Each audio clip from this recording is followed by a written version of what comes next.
Everyone, आज जो हम टॉपिक करेंगे वो है techniques of enhancing learners motivation. ठीक है, सबसे पहले पॉइंट आता है चाइल्ड सेंटर्ड अप्रोच। ठीक है, चाइल्ड ही है जिसने लर्न करना है, तो टीचर सिर्फ हेल्प करती है उसकी लर्न करने के लिए।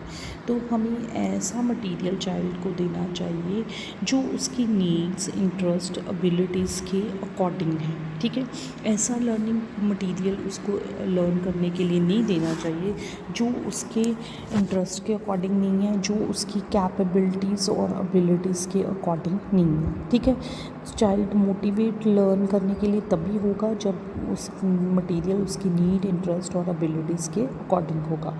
ठीक है, नेक्स्ट पॉइंट आता है linking the new learning with the past.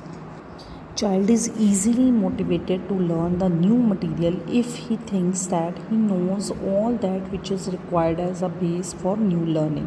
ठीक है, कि चाइल्ड तभी मोटिवेट होगा लर्न करने के लिए जब वो देखेगा कि जो न्यू लर्निंग का बेस है वो उसको, उसकी नॉलेज उसको पहले से है।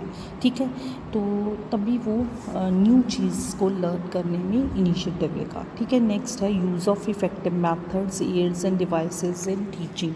ठीक है, जो गुड टीचर होता है वो अपनी आर्ट ऑफ टीचिंग से स्टूडेंट्स को लर्न करता है या स्टिमुलेट करता है स्टूडेंट्स फॉर लर्निंग। ठीक है, ओल्ड मेथड से हम बच्चे को लर्न नहीं करवा सकते या इनिशिएटिव या इंटरेस्ट उनमें डेवलप नहीं करवा सकते। न्यू प्रोग्रेसिव मेथड और साइकोलॉजिकल प्रिंसिपल से हम उसे मोटिवेट कर सकते हैं टू लर्न। ठीक है, use of audio visual aid, visit to museum, library, places, ये सभी चीज़ें directly help the teacher in motivating his students. ठीक है, जो वाइस टीचर होता है वो यूज़ करता है stable method, devising aid material in his teaching. ठीक है, नेक्स्ट पॉइंट आता है knowledge of the results and progress. Every learner wishes to know the results of his efforts. ठीक है, तो जो भी इंडिविजुअल होता है या चाइल्ड होता है, स्टूडेंट्स होता है, उसको क्यूरियोसिटी होती है अपनी प्रोग्रेस चार्ट को देखने की। ठीक है, अगर वो कुछ मेहनत कर रहा है तो उसका रिज़ल्ट अगर उसको गुड मिल रहा है तो मोटिवेटेड होता है आगे और सक्सेस लेने के लिए या अपने स्पेसिफिक गोल्स को अचीव करने के लिए मोटिवेट होता है। तो knowledge of results and progress जो है वो मोटिवेशन देती है इंडिविजुअल को आगे बढ़ने के लिए। ठीक है, नेक्स्ट पॉइंट आता है प्रेज एंड रीप्रूफ।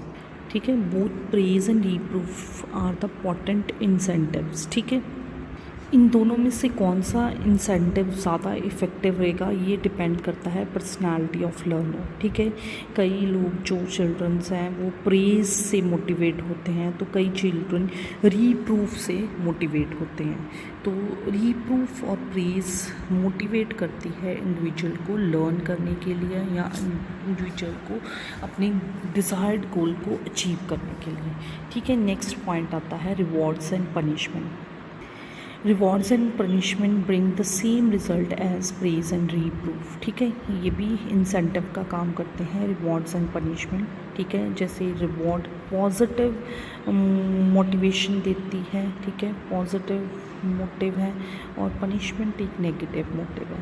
तो डिपेंड करता है पर्सनालिटी के अकॉर्डिंग इंडिविजुअल को कौन सा मोटिवेशन जो है मोटिवेट करता है अपने इनिशिएटिव या गोल्स को अचीव करने के लिए।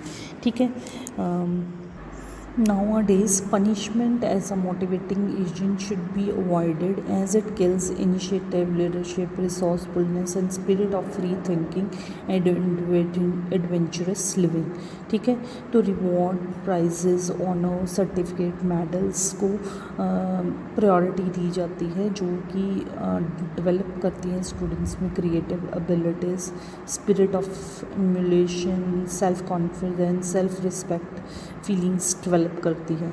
ठीक है, तो पॉजिटिव मोटिव को ज़्यादातर यूज़ किया जाता है स्कूल और कॉलेजेस में। नेक्स्ट पॉइंट आता है हमारा डेवलपमेंट ऑफ प्रॉपर एटीट्यूड।